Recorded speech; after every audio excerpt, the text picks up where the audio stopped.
force between two charges in vacuum is 10 to the raised power -4 Newton.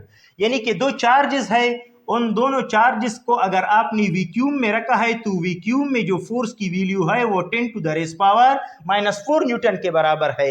If charges is placed in oil, यानी इन्हीं दो charges को जिसको आपने vacuum में रखा था और वैक्यूम में इसका force 10 to the raise power -4 newton के बराबर था, इन दो चार्जेस को अगर आप किसी आयल में रखते हैं तो आयल में जो उनका फोर्स होगा वो 2 multiplied by 10 to the raise power -5 होगा।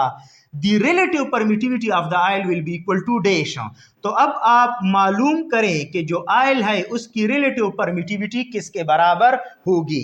तो देखिए इक्वेशन है हमारे पास कि force in a vacuum is equal to relative permittivity and force in a medium. अगर दोनों साइड को हम फोर्स इन अ मीडियम से डिवाइड करें